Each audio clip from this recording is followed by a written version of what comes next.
السلام علیکم دوستو، آج کی سٹوری کا ٹاپک ہے بے حس انسان۔ میں جس سے محبت کرتی تھی وہ ایک دن میرے گھر آیا اور سادہ سے کپڑوں میں ہمارا نکاح ہوا، اور پھر وہ مجھے میرے ہی گھر چھوڑ کر چلا گیا کیونکہ ہم نے شادی اس کے گھر والوں سے چوری کرنا پڑی تھی۔ وہ ہفتے میں 2 یا 3 دن مجھ سے ملنے آیا کرتا تھا۔ تب مجھے لگتا تھا کہ ایک دن وہ مجھے اپنے ساتھ اپنے گھر لے جائے گا اور سب کچھ ٹھیک ہو جائے گا، مگر ایسا شاید قسمت میں نہیں لکھا تھا۔ جس دن میں آپریشن تھیٹر میں اس کے بچے کو جنم دے رہی تھی، اسی دن وہ بارات لے کر دوسری شادی کرنے گیا ہوا تھا۔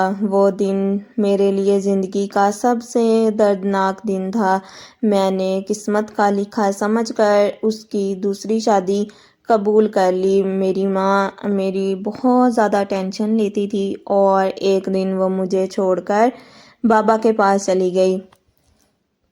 اس دن میرا اس دنیا میں کوئی نہیں رہا۔ آج میں اپنے 2 بچوں کے ساتھ گھر میں اکیلی رہتی ہوں اور دن رات اپنے شوہر کی راہ تکتی ہوں۔ وہ اپنی مرضی سے آتا ہے اور مجھے مل کر چلا جاتا ہے۔ وہ میرے اور میرے بچوں کا سارا خرچہ خود کرتا ہے، اور لیکن وہ مجھے آج تک وہ عزت نہیں دے پایا جس کے لیے میں ساری زندگی ترستی رہی ہوں۔ ایک تنہا شادی شدہ عورت کے لیے رات کے اندھیرے میں اپنے بستر پر لیٹ کر یہ برداشت کرنا آسان نہیں ہوتا کہ اس کا شوہر کسی دوسری عورت کے ساتھ سو رہا ہو، چاہے پھر وہ عورت اس کے شوہر کی دوسری بیوی کیوں نہ ہو۔ میری تو ایک تصویر بھی میرے شوہر کے ساتھ نہیں بنی ہوئی۔ میں جب کسی شادی شدہ عورت کو اس کے شوہر کے ساتھ باہر گھومتے ہوئے دیکھتی ہوں تو میں یہ سوچتی ہوں کہ کاش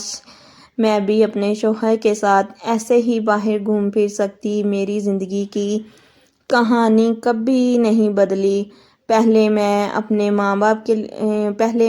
ماں باپ کی محبت کو ترستی رہی، اور اب ایسا لگتا ہے کہ میں اپنے شوہر کی محبت کو ترستی رہوں گی۔ میری زندگی ایسی ہو گئی ہے کہ نہ میں جی سکتی ہوں اور نہ ہی میں مر سکتی ہوں۔ میرے پاس صبر اور برداشت کرنے کے علاوہ اور کوئی راستہ نہیں ہے۔ میں سمجھ نہیں پا رہی ہوں اے زندگی تیری تلخیاں، شاید میں تیرے معاملے میں بھی نالائق نکلی۔ سٹوری اچھی لگی تو جلدی سے لائک کر دیں، چینل کو سبسکرائب کر دیں اور بیل آئیکن کے بٹن پہ کلک کر دیں تاکہ ہر آنے والی ویڈیو کا نوٹیفیکیشن آپ کو مل سکے۔ جزاک اللہ۔